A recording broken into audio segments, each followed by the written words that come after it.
That Eagle team must be exhausted. They must be mentally fried.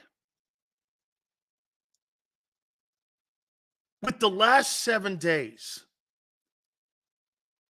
Monday night, you beat the Chiefs in KC and you come back and you have to come from behind.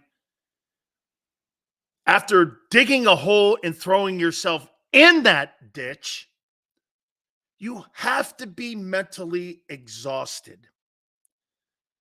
I mean, I don't know how you keep stacking these games and these teams up like that. You must be exhausted. Just exhausted. I'll tell you the one thing that I take away from that football game that the Eagles have that no team in the league has. They are mentally conditioned. They're mentally conditioned for every situation that faces them. You know, I've heard a lot of people talking about the accolades. You know me.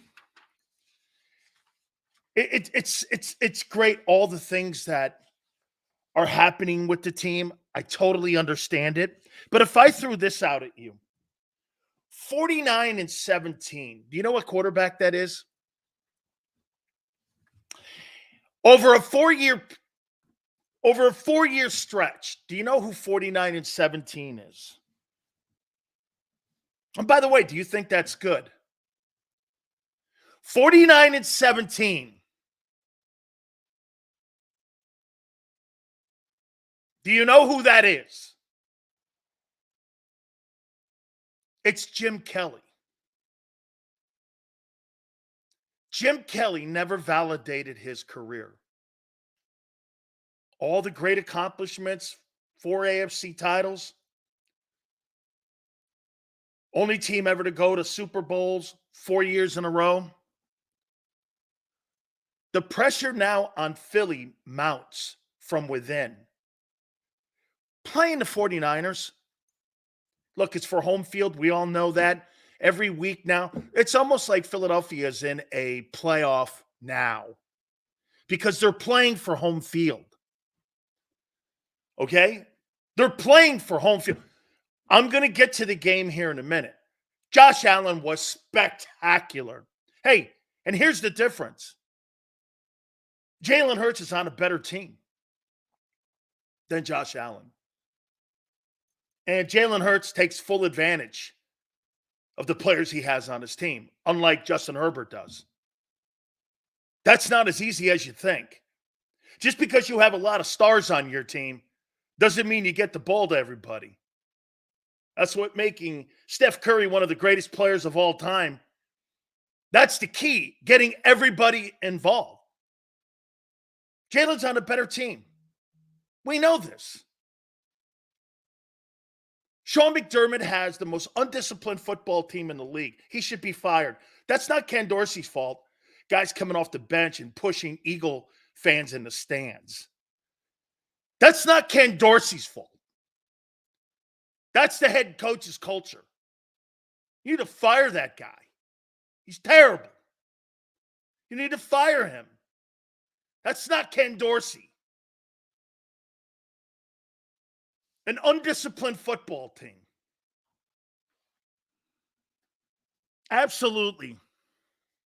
You know, death before defeat. We used to have this mantra that Coach Johnson used to tell us.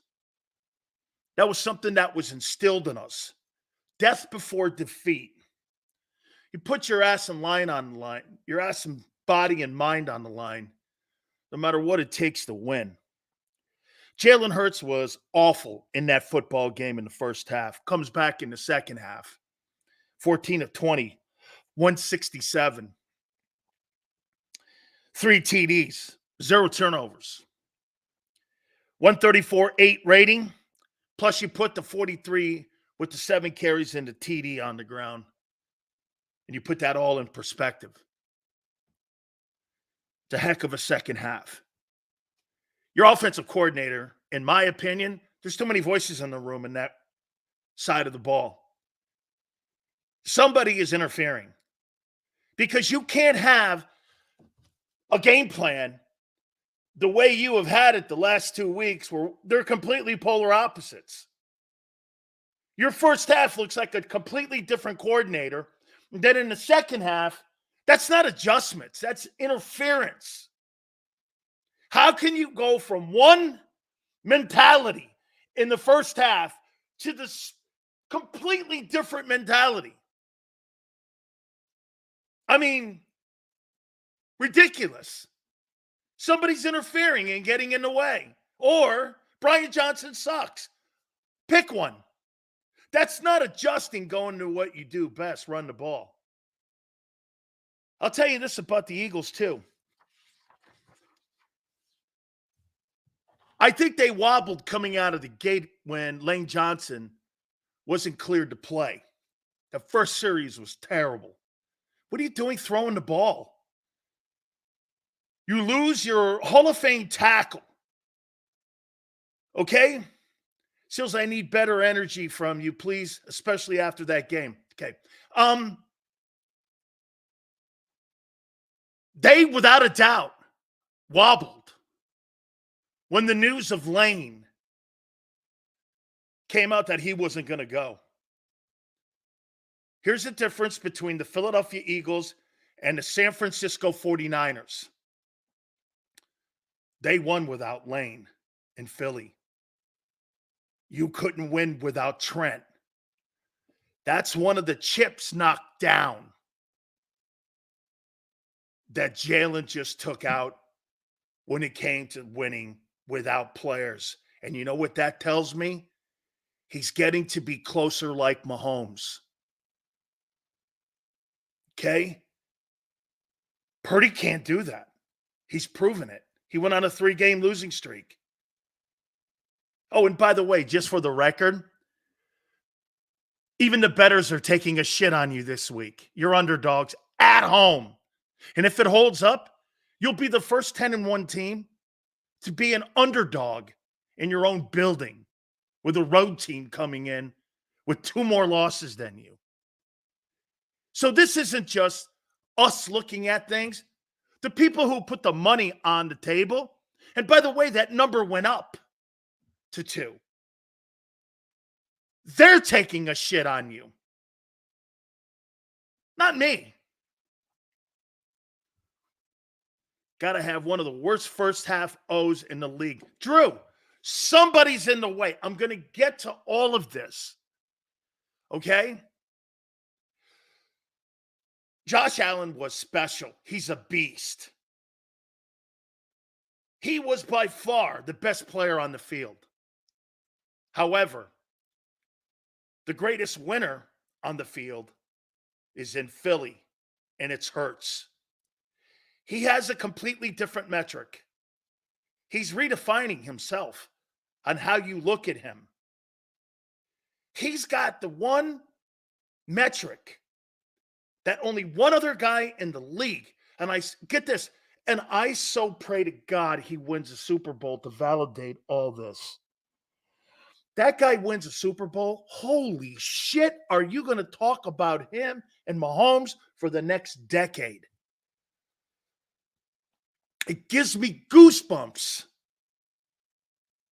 Josh Allen was special. That's a special football player. You can't sack him. You can't get him down. And he's really, dude, what's with the Bills taking Stephon Diggs off the field 50% of the time on 3rd down? Who the fuck's calling that stuff? Are you crazy? Why would you take that guy off? Again, I think the Bills need a new head coach. Jalen Hurts. Let me say this to you about Hurts.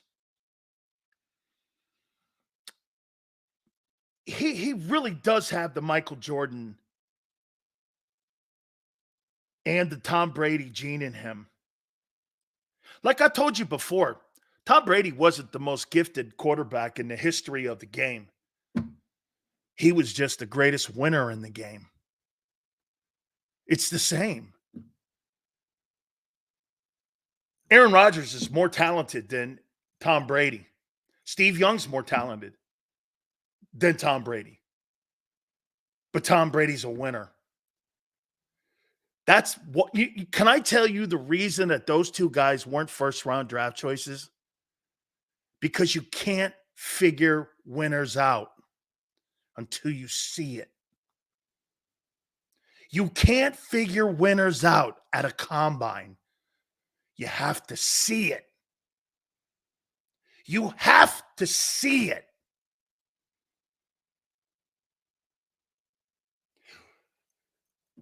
Allen, when you watch him, you're like, wow. But then when you watch Hurts is more inspiring than Allen. How many quarterbacks have walked off the field playing Hurts doing this? I played as good as I could play, man, and I didn't beat him. Now you're starting to knock these guys down. Rodgers a year ago, Cousins a year ago, Tua, Howell, Dak, Mahomes, Allen. Check off. Look at the things he's knocking off the table to make a comment on. Here's what's crazy about Hurts. I mean, you look at the numbers, the number that you look at the most is 5 touchdowns. Nothing else. NFL needs Hurts to win the Super Bowl. They need a rival for Mahomes in the NFC. Hurts is a Spartan. God dang, it's so true. Man. Dude, when he ran that in at the end of that game, I said this.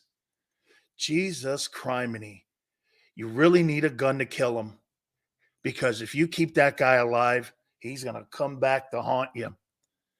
Man, I've never seen a team with more resiliency. I've never seen a team that is so conditioned.